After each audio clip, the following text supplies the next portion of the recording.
You're listening to Errol Parker and Clancy Overall, editors of the Betoota Advocate, on Desert Rock FM. Well, welcome back to the Betoota Advocate radio show. Today we are joined by a pioneer of Australian recording music, country music in particular, but music in general. One of the hardest workers we've actually had the opportunity to meet and interview. Someone who's probably toured the most out of any Australian musician that we've definitely come across, but anyone who's been involved in the game since the start. So thank you for joining us, Joy McKean. Oh, thank you very much, Clancy, Errol. Nice to meet you. Good to meet you, Per. Hearing a lot about you. Thanks for having us here. There's a lot of stuff on the wall. I'm seeing a lot of mementos from a long career. Yes, we've just put a few of those up, and a lot of them are up at Kempsey in the Slim Dosty Centre. Yeah. But we got a few things up there, and Slim's collection of all the Lawson and early balladeers, the books and so on. So, yes, got a lot of mementos here. Now, you've just come back from Kempsey, I believe, with the premiere of the new documentary. Yeah. Can you tell us how was that to kind of get back into one of the many heartlands of the music you all created?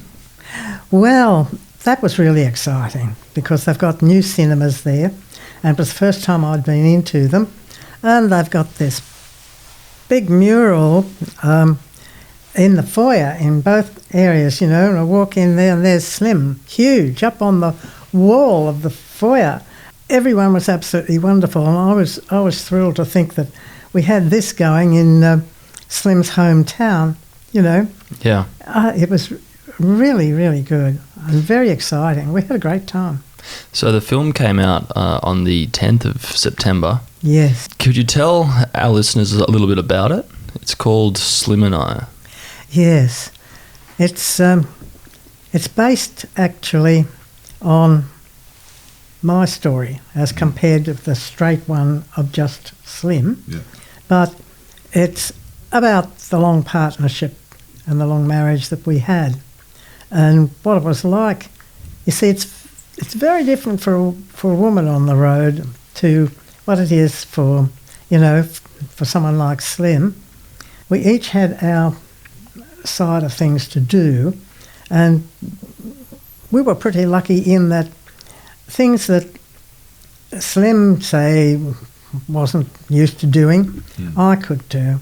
And then on the other hand, I wasn't really good at getting under the trucks and, fixing a wheel hub or something like that, so Slim had to do that. Yeah. For sure. So there was, a lot of people have this idea, particularly with, country musicians, that there's this idea of someone with just a guitar over the shoulder. There was a bit of an operation from even in the early days. There was a team that kind of got this show on the road. Yes, it was. It was a very small team to begin with, I tell you. We just all piled into old Betsy. Mm-hmm. It's an old 39 Ford, hubby back one, and pulling an old caravan that in the end I called the Egg because of the shape of it. It was dreadful. The water tank didn't work, neither did the so-called electricity contact, connections. It was a case of cooking over a Primus. It was pretty rough. So as soon as I thought we might be able to afford it or going to hire purchase, I got one that was a bit bigger. It had a metho stove with 2 burners on it. Fancy. So were you born into a musical family? Like, where did music find you first? I was born in Singleton in the Hunter Valley, and my father was a country school teacher. So we moved around a bit in there, but Mum played piano, and everywhere that they moved, she took the piano. That's the old piano that's still there up the hallway. Right. There was always music around in that Mum played the piano, and then she and Dad went to learn to play the Hawaiian steel guitar. Yeah. When I was only about 7 or 8, they bought me a ukulele and one of those E to Z tutors, so I used to bang away on that. And then Mum started teaching me a little bit about what to do on the piano and how to put chords together, and that was enough for me to start off with. then Dad showed me how to vamp on the steel guitar. Like, if you saw the people playing the dobro now, Yeah. yeah, you see, well, that was what they then called the Hawaiian steel guitar. So Heather and I began singing very young, and I started, and then Heather followed into it.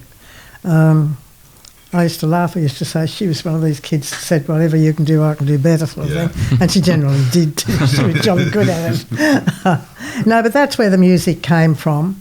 And then I'm very fortunate. Mum and Dad decided that I should learn to play guitar. And then Heather, of course, wanted to be in it. And she was so small that she couldn't really manage a guitar, even the small one that they had made for me. And so she had a ukulele. We started singing, you know, the local school concerts and church concerts, things like that. Yeah. But we ended up being on air pretty early. Yeah, you were about 10 when you and Heather first you see, well, made your debut. Norm and Arthur Scott used to record for the old Regal Zonophone label as singing stockman, and they had a Sunday morning radio program on 2GB every Sunday morning in Sydney. Mm. And so once a fortnight we came to Sydney for our lessons. We used to end up on the radio on that morning singing. So, yeah, I think that I was 11 or 12, Heather's 2 years younger. Was that relayed back to Singleton?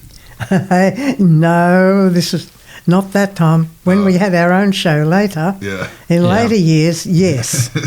Even up on Doyle's Creek near Singleton, I believe everything stopped on a Saturday night, so all the neighbours tuned into Melody Trail. So what was it like being a child star in Singleton?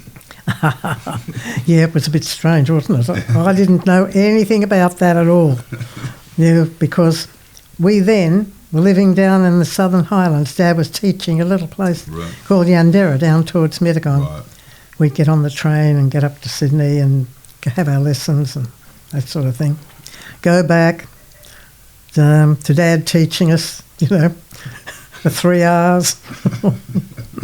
Can you tell us at what point did you stumble across this city slicker from Kempsey? You were more country. I wonder if that, I'm not sure if the documentary goes into that, but it sounds like Singleton, you're getting a bit less of a sea breeze than Kempsey. It did rather, but, well, when I was in high school and Dad was in the army, Mum moved us down to Sydney, and gradually Heather and I began finding that, well, we were doing so many sort of concerts and everything that in the end Mum was saying, no, you've got to do your homework first, sort of thing. But when we first met, Slim and I, Heather and I were already running our Melody Trail radio show, and that was on 2KY at 6:30 every Saturday night. And I'd heard about Slim, and I think I heard some records of his, I think. I know Mum must have, because she was lecturing us about diction. Yeah. Yeah, and she said, you know, that Slim Dusty, you can understand every word that he sings. And I thought, yeah, what, you know. Anyway, when I met Slim, he thought I was just some sort of a little city piece. Yeah. He didn't know anything about me, really. He'd heard us plenty, he knew I had the radio show and all. And then I thought he was a bit of a lair, you know, a bit full of himself. Yeah. And of course, I got a bit of surprise on seeing him, because the first photo I saw of him had been printed back to front. Right. So he looked as if he was left-handed. Yeah, right. Yeah, about 40, you know, and quite plump. Yeah. And he was nothing of that at all. So that's how it started anyway, until we got to know each other a lot better, working together, you know. And where would have your hub been when you started working together and started touring? Where was it Sydney? Was it was there somewhere in the middle of all these towns you were visiting? No, for Slim and me, we were married and we had built a house here in Sydney over at West Epping. We were both saving and we began running shows in Sydney because at that particular time, late 40s and early 50s, you could go to a country music show in some suburb of Sydney nearly every night of the week. Yeah.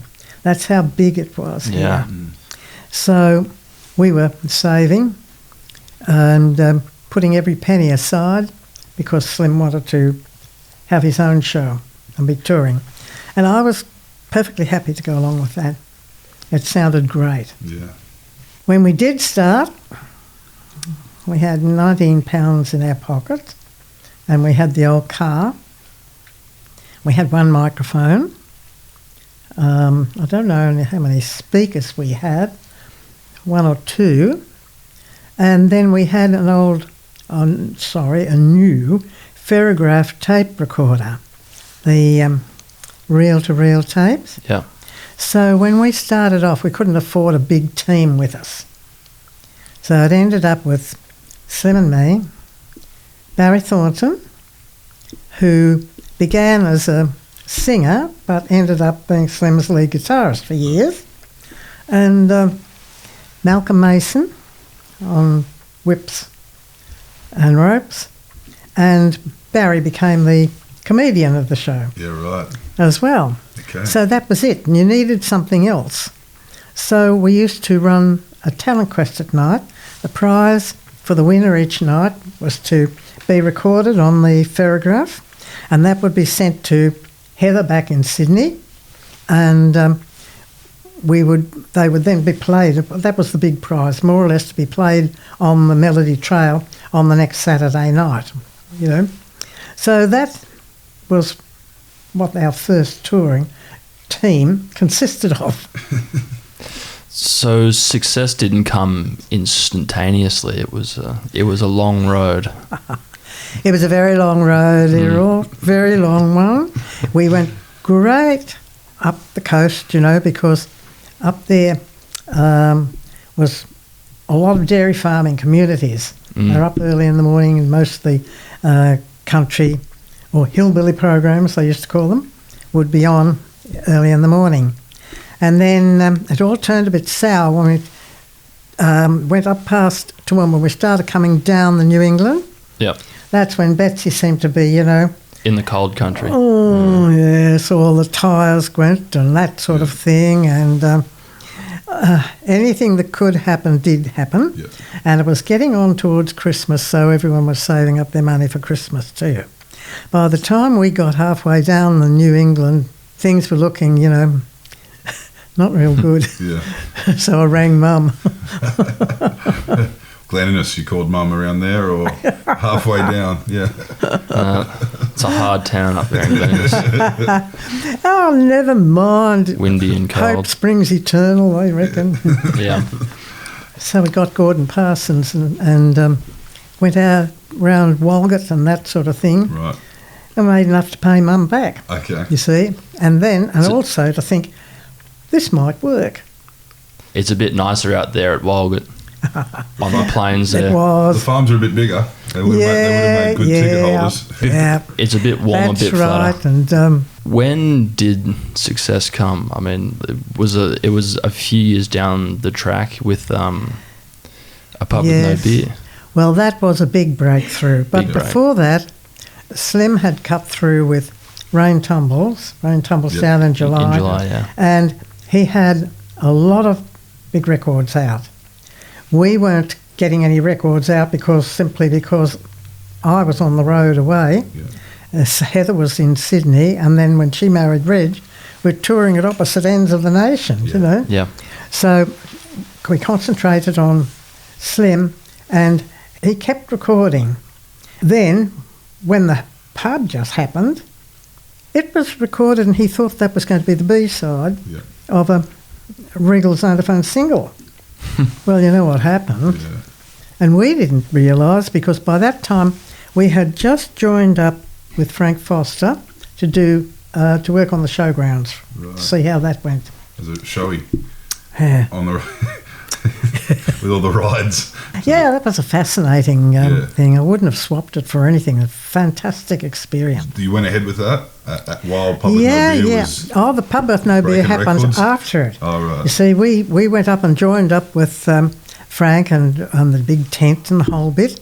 And then we left all the gear in there and we went out to Charleville, Carnamel, and did the some of the Western agricultural shows out there. And when we came back into Brisbane, all the showmen were saying to Slim, gee, that's a good one, that one you got on the hit parades, Right. you know. And Yeah. he said, what? And he said, oh, that one about the pub. And we said, oh, God, you know. Nobody was playing any country by that time. And this was about 1956, long time ago. It happened. A man called Alan Lappin in Brisbane picked it up and started playing it. And then when Bob Rogers was also working in Brisbane, he was going to move to Sydney, he wanted a novelty, and he took the pub with him, brought it with him down here. And it just exploded. Did that become the song that people would request on the on the road? Is that the one they'd be yelling Well, for? the first year, no, Slim would get up and sing it. After that first year when it actually hit, then after that it started, everybody asked for the pub. They expected the pub. Yeah. So Slim always had to sing it. Didn't worry him at all. He sang it very happily. Really? He used to laugh about it when he first heard it. He said, I think that's the funniest thing I've ever heard. He loved it. So you were managing to, I mean, in a career that saw, obviously Slim had 100 albums, which sounds like he was busy. You and your sister, did you manage to link back up and make more music? No, because once I was away touring, we were touring, then we began touring, we were on the road. Well, actually, it was 11 months of the year to begin with. We knocked it back to 9. No, we weren't singing together at all. And we didn't sing together as a duo until again into the 80s. Right. When we met up again after she'd been a while in America. We came back and it all just clicked in again. And she toured with us for a long time. But that didn't stop you from writing a lot of music, really, in those years. And Yes. you had a big gong with Lights on the Hill. I mean, that Yes. was. I mean, how did that song come about? Just from all those nights of driving Betsy. Betsy. Betsy, poor old Betsy was long gone. But Yeah. I had a station wagon and it was an automatic one. I can only drive an automatic one. Lights on the Hill happened a long time later. In the meantime, I was writing other songs, a lot of different songs. Slim recorded some sort of rockabilly songs and he wanted some. I wrote 2 or 3 of those Yeah. for him, which he recorded. Ace of Hearts, Don't Want No Woman Around. I wrote that one. I thought, now you can enjoy singing that one, love. But Lights on the Hill, I was driving a loaded caravan, a wagon rather, pulling a loaded caravan too. Slim was ahead of me in the big truck and the big van, and Barry was ahead of him in the smaller truck and I think the towing caravan for the girls. We were going to pick up the rest of the show that was going to meet us at Warwick in Queensland. Yeah. And this was June. And it was freezing cold when I got up through Tamworth. Yeah. And, go over the Moonbee Range there. Yeah. Yeah. And heading sort of over the range and up to Gyra. And there used to be a piece of that road. It's gone now, it's changed now, because it was dangerous. Yeah. And this was, they called it the Devil's Pinch. Yep. Between Moonbee and Gyra. It was pouring rain, it was black, and all the semis were heading to Sydney for the morning markets. And you see, they got the lights, the full beam. Yeah. And of course I had my little station wagon, full beam. But as the trucks come over the hill at me, because my left foot and leg is completely paralysed from polio, childhood polio. I've only got one foot to work the controls. Well, the one I was driving was a 70s wagon, and the dimmer switch is still on the floor, not on the gear stick. So I had the, accelerator, brake, and dimmer switch. And every time through the Moonbee Ranges, the truck would come over, hit me with that. I'd go flip from there over to there, hit the dimmer switch, back onto the accelerator, because with the load I kept pulling, and it was on the little van, I thought it was going to stall. It would have stalled if I hadn't kept the motor going. So I did that sort of a dance all the way through the Moonbees. Yeah. And when I got to Devil's Pinch, it was pouring rain and it was black, and I thought, I'll end up going to sleep, with it going like this. So I thought to myself, well, I wonder how long it would be before Slim came back to find me if I go over there. So I don't think I'd better do that. And so I just started writing the song. And I wrote it as if it was a truckie writing it. As a truckie, a terrified truckie writing a song. Yeah, that's right. It's a great story. And the windscreen wipers are beaten in time. Yep, and they were. And they kept going. You know what? Though I believe an American truckie told my grandson's now wife, Flora, couldn't have been written by a woman. Definitely not. He wouldn't believe her. Flora, I don't know whether she ever convinced him or not. Anyway, I got up there and Slim was unhooking the big van when I got there. And I said, wrote a song on the way up. Oh, he said, did you? Okay. Well, he said, you ought to put it down on cassette before you forget it. Yeah. And normally I'd just laugh that off and never do it. Yeah.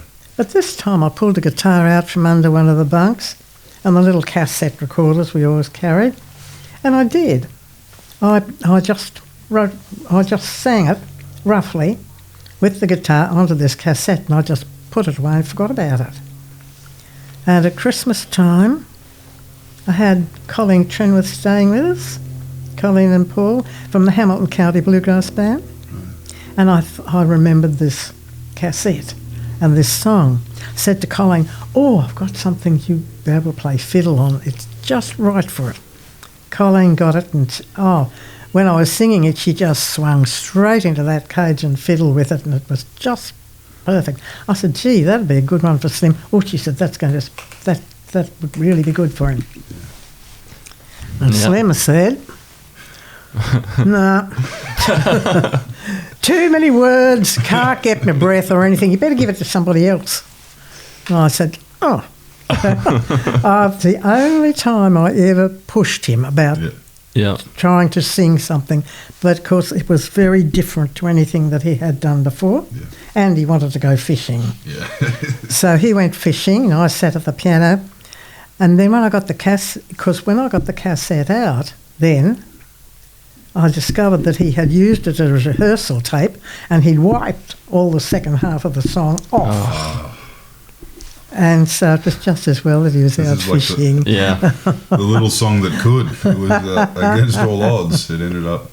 Yeah. It ended up on stage. Yeah, it was funny. It was his closer for over 20 years. And once he got into it, I swear, I don't think anybody else could sing it like he could. Yeah. He'd get up on stage, he'd thump his heel into the stage floor, and then he'd go into it. And with the band knew it so well with him, Yep. Mm. I've only found perhaps maybe two, that can come close to to Slim's version, stage version. There's been a lot of tried. Yeah. There's been a lot of covers. But only a couple. Well, did you ever think it was going to win the golden guitar? I mean, after all this perseverance. No, well, you see, I got a terrific shock when that was the first Golden Guitar Award. Yeah, it's first years, wasn't it? And I was really amazed when I won the first Golden Guitar for for the Song of the Year, I found it very difficult to believe because in the first place in country music, it was always the artist. The songwriter was way back there. And, I had been writing songs that Slim was singing, but no one was taking much notice of the fact that I was writing them. Yeah. You see, because songs didn't really become important, it seemed to me, in Australian country music until perhaps the 70s. Suddenly, it's like the songwriters got together and had their own sort of songwriter awards and everything, and their slogan was, first the song. Yeah. And then since then, of course, it's got to the stage where they're asking singers to, haven't you written any of the songs for the album yourself and all that? That was never the case early. Yeah. Things changed a lot. So singer-songwriter's a new term in itself for a lot of musicians, you think? Yes. A lot of the songwriters, the bush songwriters, actually, they used to start singing then afterwards. People like Ernie Constance, Dan Costa, some of them, and it was great. Yeah. But nowadays, everybody seems to be looking for the songs first. Yeah. Yeah. And it's a real turnaround. It's quite surprising. But anyway, after that I thought, I can write what I want. Yeah. And I think they'll all listen next time. Yeah. So where do you see Australian country music heading in the future? I think in one way they're trying to split it too much. Mm. Your country, you aren't. There's different styles of it. You're getting away from the core of it if you're not concentrating on, actually, we always say, you have to know the roots of country music if you're going to sing it, no matter what style of country you want to sing. No, we spoke to John Williamson about a year ago, and he was concerned that Australian country music was getting a bit too Americanised in how it sounds, about how everything's in danger of becoming too homogenised. Have you noticed that? I know what John means. Yeah. I also know that I feel that for a music, a genre or any music to survive, it does have to evolve. Yeah. And it does have to, and it will have its branches. I think that at the moment, though, perhaps too many of the singers coming on are getting too influenced by all the alternatives. They don't even know where the route begins because they've got all the branches there and they're getting in the way. Yeah. What's it that they can't see the forest for the trees? Yeah. Yeah. Well, I think that's a bit confusing for all young artists. You've got to be pretty well established in what you're doing to stick to your road and to make something of it without getting yourself off on all these other little branches. They're mixing it up too early. Yeah. And they don't really know where they're going, a lot of them, the young ones. I think they need to go back and start again. One thing that has kind of assured, a future for country music in Australia is the Tamworth Country Music Festival, which you were kind of heavily involved in from the start. I guess anyone who was around was going to feature. You were actually quite instrumental, would you say? Yes, I was one of the 4 or 5 that established the Country Music Association of Australia, and that was established when it looked as though we were going to lose the awards. Yeah. You see, country artists, to survive in those days when, from the time rock and roll took over, and, you had to hide your albums underneath the nearest rock sort of thing. It was ridiculous, but that's the way it was. That's what sent a lot more of the artists out on the road, which is a good thing anyway. But it became that people were touring all the time and you never saw your friends unless you happened to crisscross your tour somewhere. Then along came the Golden Guitar Awards. Well, for us, that was somewhere where we could all meet 1 week in the year, and we could also have that one night for ourselves and for our music. And when it looked as if we were going to lose that, it caused more of an uproar and really a noise that nobody expected. Yeah. Because we didn't want to lose that one night. And so, yes, that's when I got interested in some of the industry style things. A lot has kind of happened, obviously, as we mentioned at the start of the interview, a career on the road, a career spent promoting the newest release, whether that be something you've written, something Slim's written, something Slim's recorded, released, or anyone else that was around you at the time. What do you think was kind of some of the most exciting places to visit? There was a lot of heartlands for your show. No, we'd be out on the road when something was released. Yeah. You know, until you could say that every car had a radio. Before that, half the time we didn't know when things were released. Yeah. We didn't know how things took off. After Lights on the Hill, the record companies kept in touch better and everything like that. And also, mobile phones made a big difference. If you're in a caravan, you know, you can go to ring the kids at school or something. One call a week was all you were allowed, and you had to go and just line up at the post office telephone booth. That sort of thing. So when we were out on the road, half the time we didn't know what was happening in the music industry. Yeah. So a lot of the time there were some surprises. Good ones, bad ones, and most peculiar ones sometimes. Kev Carmody said that to us recently. He went years at a time without knowing a song had been a hit because he didn't have a phone. So he was... Oh, yes, I mean, you can fight them, can't you? But in the end, you've got to jolly well join them. In this documentary, it's taken a few years to kind of get together. It certainly has, Clancy. My grandson, James, has actually been working on this. He's worked for about 7 years to try and get this all happening. Yep. They tell me that I had written books, you know, about Slim and about, you know, the touring and everything like that. But the publisher said, and Anne pushed me a lot, she said, you should tell your story because it's from a woman's point of view. I did that, and strangely enough, it was that the television producer and then that this producer, Chris Brown, picked up on. And, of course, he found here was James with everything there, all the archives, all the work that he'd put into it for years. He'd even written treatment of the story. Yeah.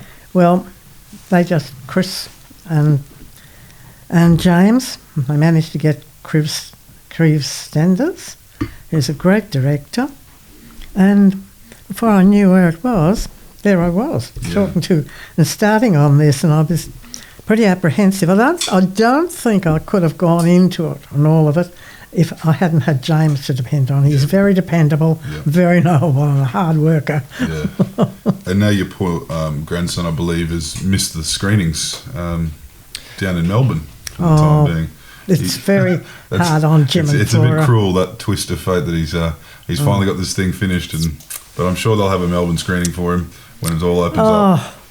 Oh, we'll have to have a premiere all over again when Melbourne opens up so that James can have some of the fun of watching it up in a cinema. Because he and Flora got that rough song, you know, and Flora in particular completely rewrote the second half of it. You know, the words about the band's gone home, but there's someone still singing along. Those words are definitely all Flora's. You know, she's a great musician. She and Jim are really, really good, a good duo. I think they remind me a bit of Slim and me. Right. In Slim and I. Slim and I. That's a fantastic way to end, I think. That's great. Right. It's given all of the diehard listeners that are listening in now, not only is there the doco to look forward to, but there's also the next generation. Yes, there's the next generation. Because you see, there you are. You've got 3 generations on that song. Yeah. More or less, I wrote the basis of it. Then they did the co-writing. Jim and Flora, as Small Town Romance, they recorded it, but they had Anne, my daughter, featured vocalist in it. She was doing vocal harmonies with Flora, but then she sang all of the last verse and everything. So that's the 3 generations of the family involved in one song. Wowee. Yeah.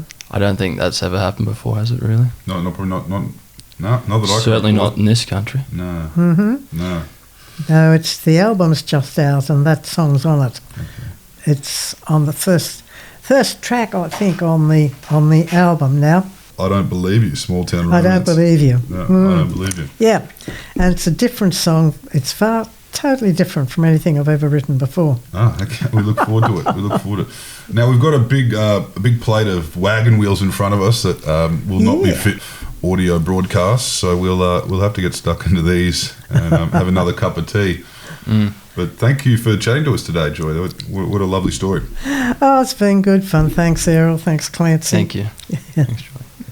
And to finish us up here today, we're going to listen to Joy's daughter, Anne Kirkpatrick, singing a song that was obviously made famous by Joy and Slim, written by Joy, and one of the best songs recorded by Slim Dusty, and according to Slim Dusty, one of the best songs he ever sang. So this is Anne Kirkpatrick with The Biggest Disappointment.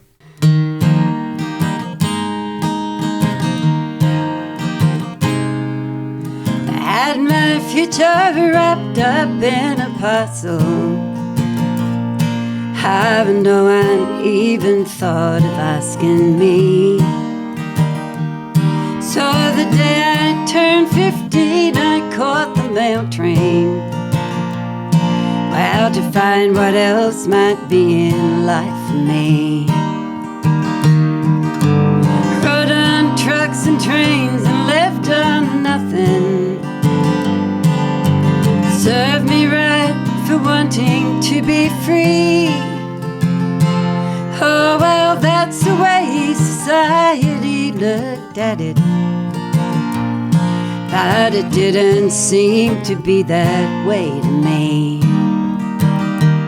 And the biggest disappointment in the family was me. The only twisted branch upon our good old family tree. I just couldn't be the person they expected me to be. And the biggest disappointment in the world was me.